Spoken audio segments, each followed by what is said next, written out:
Oh, we Hello, can see. everyone. I think we are live. I hope everyone is having a fantastic hump day today. I'm Megan Seaton. I'm the business development manager for Avero Advisors, and I'm super excited to not have AV on the call today. I'm just kidding. No, we have some very special teammates. We have Miss Katie Knatzer, who is a senior manager with Avero, and we have Mr. Will Gates, who is a business analyst. So today we're going to be talking about big data and the use of it in the local government space. So if you're joining us today, please say hello. Let us know where you're joining from, and please ask questions. Communicate with us. We're here for you, and we want to help answer any questions you may have. So to kick us off, I'm going to let Katie and Will introduce themselves and kind of, I know you guys have heard from Katie before, but not Will. But if you all would just give a brief description of what your day-to-day looks like. Sure. So like Megan said, my name is Katie Knatzer. I'm a senior manager here with Avero. I help oversee a portfolio of projects. So that's anything from housing authorities to local city county governments. And I have the pleasure of working with really talented project managers to ensure high quality standards across those projects.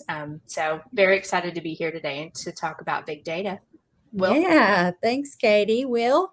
Yeah, Will Gates, business analyst, working to be a project manager assistant as well, mainly working with city and county governments and housing authorities as well, looking at the systems that they have in place and how we can make recommendations to make them better and more efficient and more modernized. Yes, absolutely. Well, thank you guys for agreeing to join me today. And I have to apologize, y'all. I am in a hotel room. We are attending the Tennessee City Managers Association conference this week. And I've had just the biggest struggle trying to find the perfect spot to go live today. So just bear with me. If you see something weird in here, don't be alarmed. It's fine. So let's start out with the first question. This is probably more for Will. How can local governments leverage data to make better decisions, more informed decisions? I think first and foremost, governments need to know what it is that they're looking for, what it is that they're wanting to do with data, and then figure out where those pieces of data are located and how they can make them better communicating together, clean, so that they can be processed in order to help make decisions and communicate within the organization itself and also with the communities that they serve. Sure. I like to refer to it as, when we go in, we help local entities unravel those Christmas lights, right? And the entanglement of the Christmas lights sometimes represents data, right? It's clunky. There's a lot of it. What is it? What is it telling us? So a lot of what you all do is help to sort through that data, right? And sometimes referring to the Christmas lights, sometimes there's just one bulb that just needs to be fixed and changed, right. and then things can work a little more smoothly.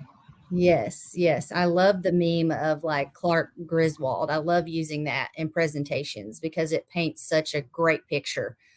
So what are some of the challenges, and this is open to both of you all, what are some of the challenges that local governments face when dealing with data? Yeah, I'll take a first stab at that one. So most of the time when we enter a project, I always like to use the phrase early and often, and it's not just about communication or, building a process. It is for sure about data. I think one of the biggest pitfalls of an ERP project can be data.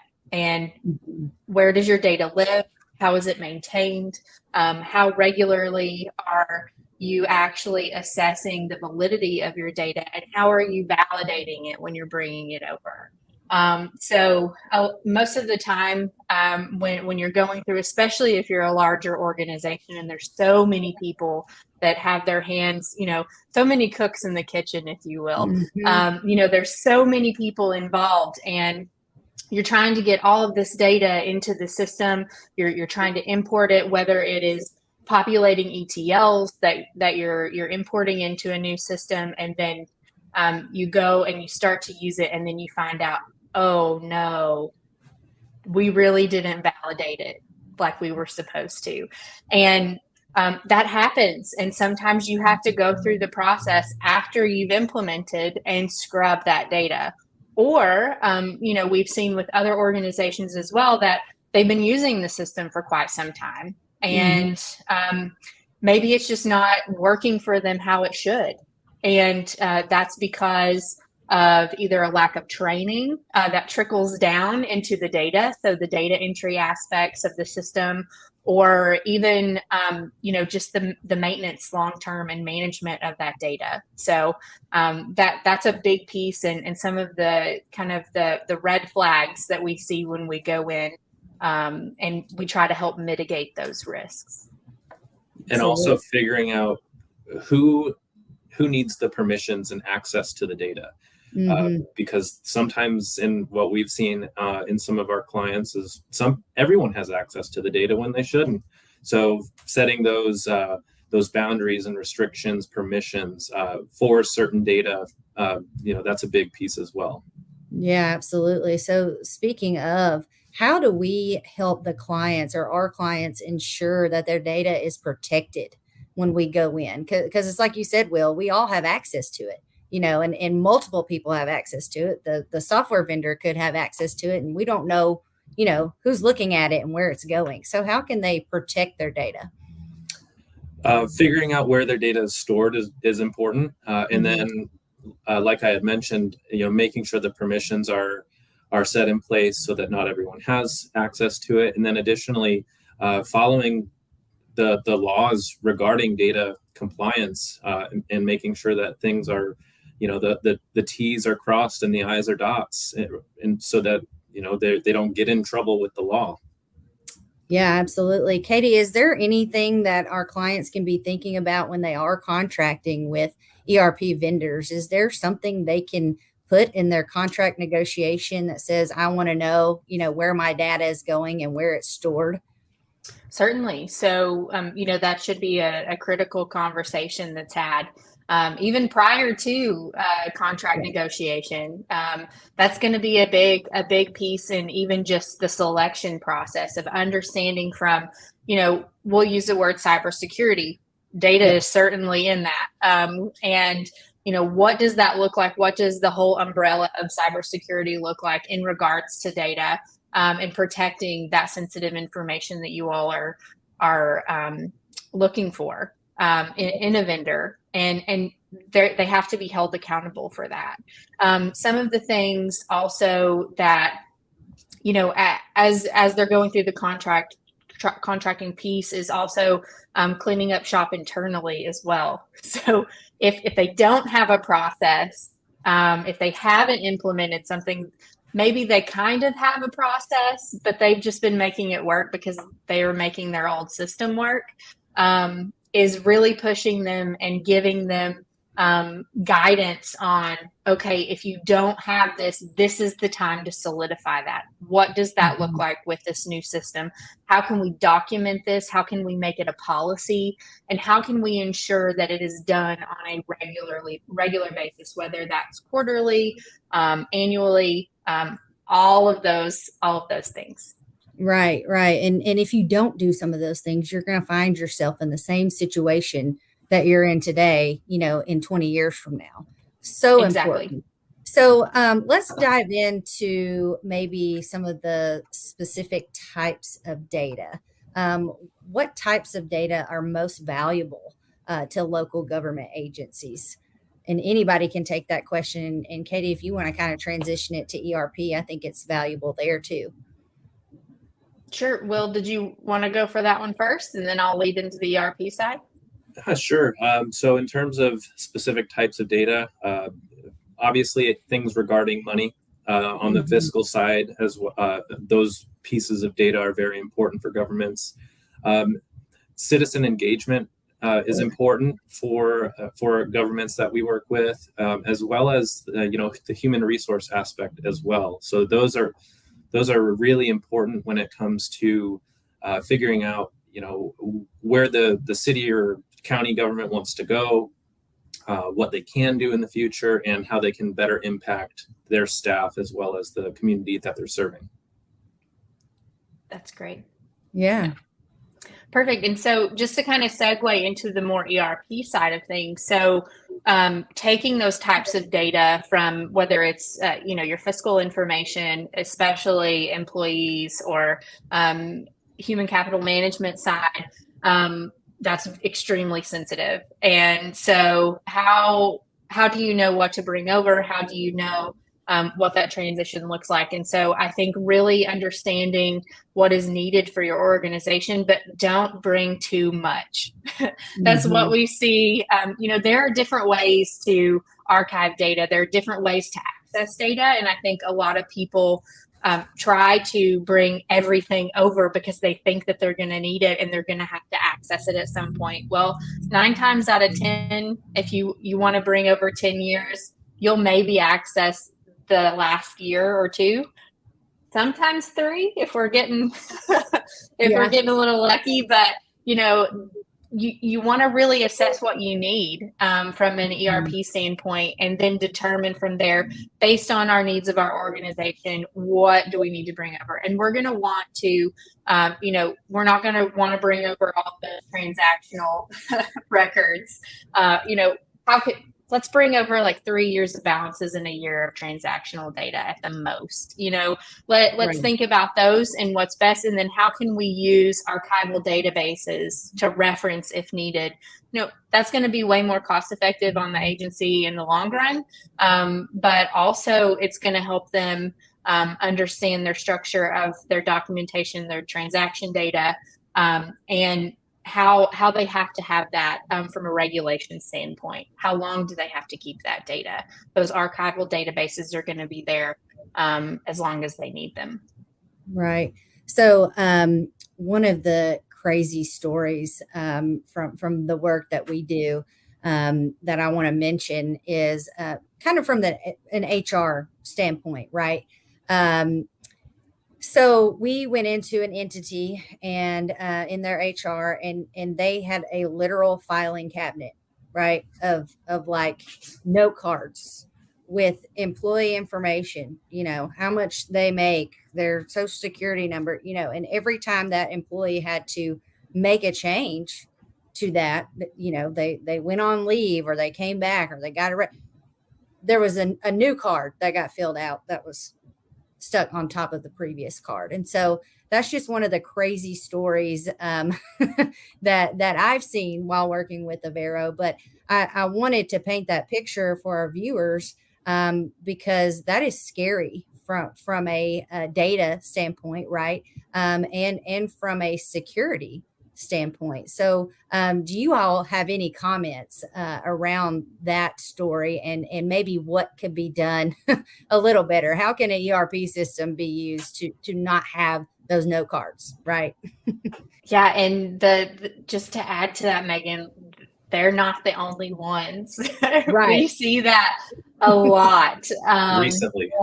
Yes, we see it, and it's never too late to fix it. So don't think, oh man, we're so far behind that we'll never get to that point. Like, now is the time. Don't wait. Because it just takes one thing to, big event to happen. And that sensitive data is out there. And so I think whether it's a strategic plan, which Will can speak a little bit more about that from, the data aspect, or actually developing those policies and procedures internally and then transitioning that data into your system. So how do you strategically want to move forward from that in your organization, and how can we help guide you to complete those? I think that's a big piece is understanding, as the organization as a whole, you may have a department that has all of your employee files on note cards in a filing cabinet,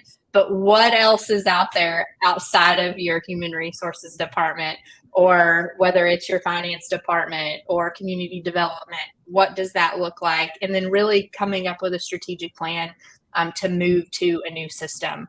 and create those policies and procedures that you really desperately need. Absolutely. I love that, Katie. And if you're an employee of one of these departments, and you are seeing, sticky notes and spreadsheets and note cards and sensitive data, that's out there for the world to see, ask questions. Don't be scared to ask questions and say, hey, why is it that we process, X this way? I think that's a big piece of what our viewers can do, is to ask questions and understand why things are the way that they are and how they can. It's the phrase, the squeaky wheel gets the grease. And, if enough people bring it up and make it aware that it is a concern and an issue, then there's a likelihood that organization may move forward in trying to be better. Yeah, absolutely. I love that.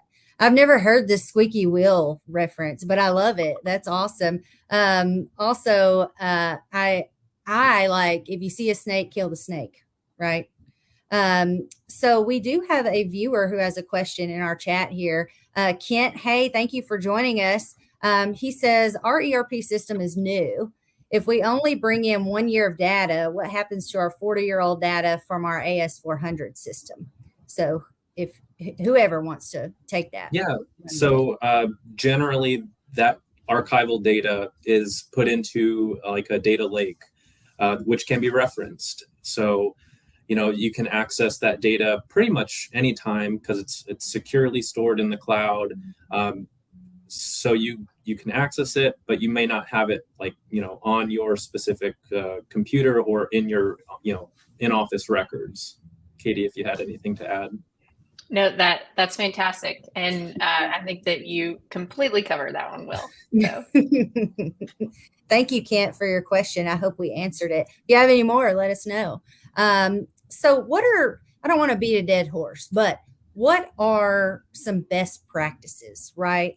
From an ERP implementation standpoint, what are some best practices that organizations can follow when collecting and analyzing data, specifically for an ERP implementation? Well, specifically for, like I was talking earlier, people who have been utilizing a system for a long time and maybe it's not quite working for them, or their business has just evolved and changed. What do the processes along the way look like from that standpoint? How do those need to change in order to adapt? And so what does your training look like? How often are you doing that? What do your policies on data entry or standardization look like? All of those things are key aspects that you can really take a look at even before you start to think about utilizing a new system to get your data in a place to where it needs to be in order to move forward. And then once you do move, implementing those pieces with your new system and changing those processes. Change management is a huge piece to that, and making sure that things are documented. And so you'll hear me say this a lot, whether it's on this one or another one, but communication is key when it comes to all of those things, and data is a key part of that.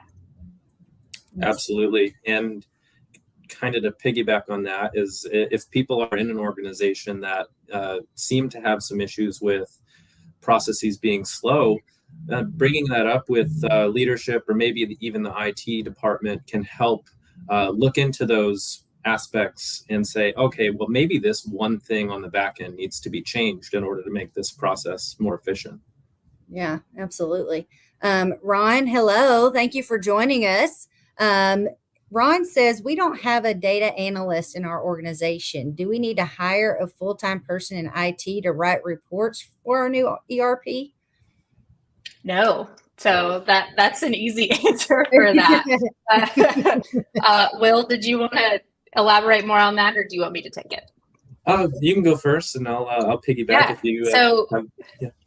You do not have to have a data analyst in your organization, especially as an FTE. And you don't necessarily have to have an FTE just to write reports for your new ERP.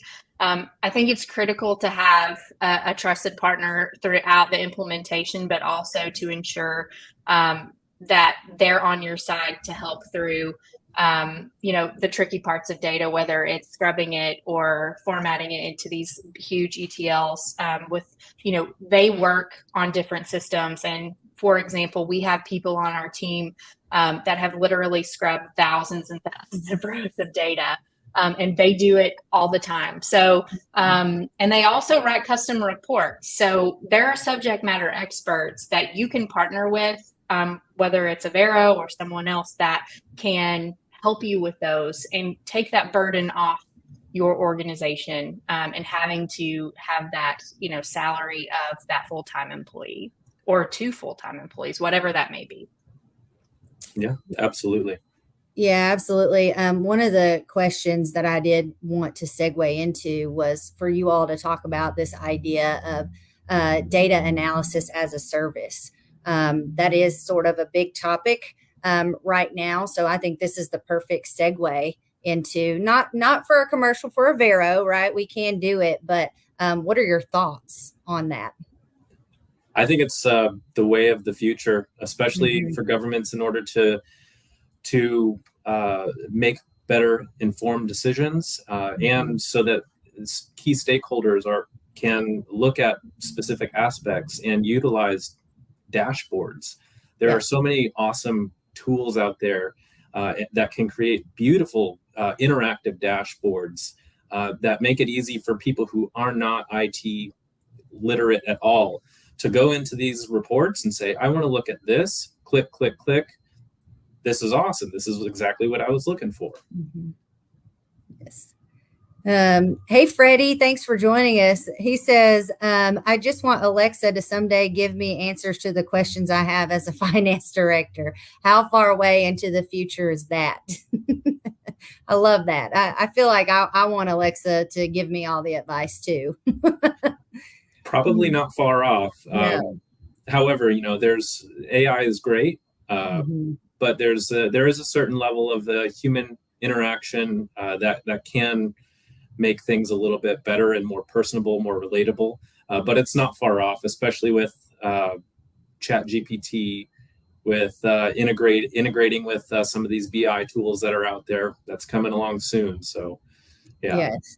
Absolutely. Freddie, I just learned about Jasper and Chat GPT for my job, which is, client-facing interaction, emails, follow-ups, and it has made my job a lot easier. But to give it that personal touch, I do have to, tell it what I want, right, specifically, and make it my own. So, but I agree with Will. It is coming, and it is the future.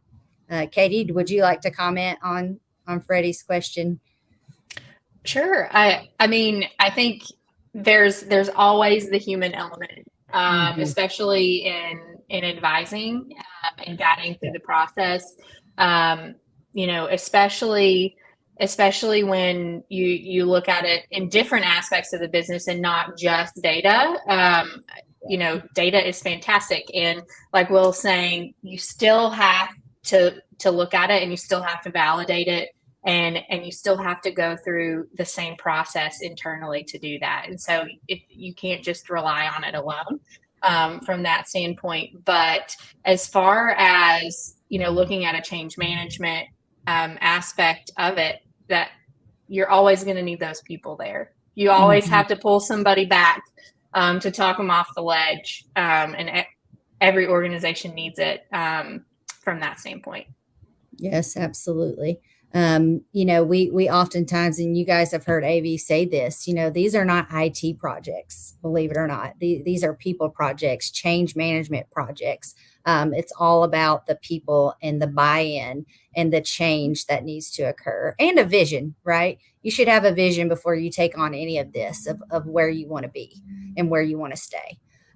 So with that being said, can we dive into, can you guys maybe, I don't know, share some examples of and you don't name the client, but share some examples of what we've seen and how we've, either moved data or made a process better. I like our viewers to hear some real life examples Sure. Yeah, Yeah. go So, oh, no. So basically, there are multiple examples that we could give all across the spectrum of even just the methodology of an ERP project. We've seen, people come to us where we're contracted, or prior to contracting, we're like, we know we have a huge data problem. And so that's the time when we're like, okay, we know that we have to talk about this now, immediately, even before maybe the vendor is in and contracted and you've kicked off with that. But we've seen from that end of the spectrum to they've implemented the system and then they've realized that there is incorrect data in their system, and we have helped them literally go in and look at all of the data points, depending on, the level of or functional area that we're in. So, we've helped across the board with that. And I think that making data the forefront, it's not, it is about the system, but the data and the people are what makes that system function. And so if you don't have those two things, and if you don't have those critical pieces in place, then your system doesn't work for you. And I think looking at the current state of organizations is really important, especially when it comes to things such as like time entry, time tracking. Several organizations that we work with and have worked with still did the old paper time card. Some of them were doing Excel, and so they would all have to send these Excel files or these paper timesheets to someone in payroll or HR, and that's just a lot of extra time and people hours, and I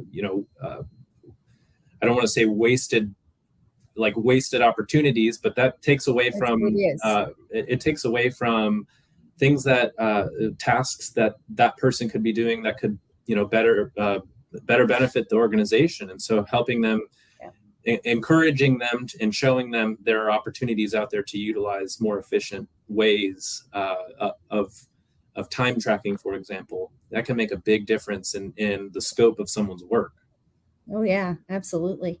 Hey Billy, thank you for joining us today. Billy says, how can we bridge the gap between internal data analytics available to staff in a city organization and the citizens of our city? Further, can they see the same dashboards for transparency? That's a great question. So whoever wants to take that, go for it. Yeah, there can be restrictions set up for dashboards that can be, citizen facing versus what the staff for that organization may see as well. And that's something that can be done on the back end. Great question, Billy. Thank you. Well, guys, I don't have any more questions. If you guys, I'm going to wrap us up.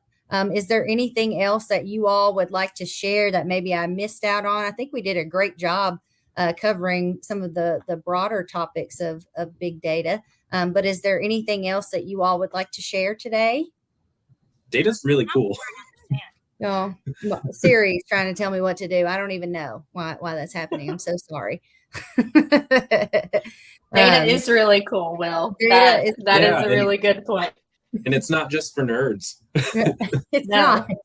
It's not. But we are nerds about these types of things. So, guys, if we didn't get to your question today, or if you have further questions, please continue to follow us on every social media platform. Reach out to us. We're easy to reach out to. And if there's a topic that you all want to hear us discuss, please share that with us. But thank you all for joining us today. I hope you guys have a happy hump day, and we will see you soon. Thank you. Bye, guys. Thanks, Megan. Thank you.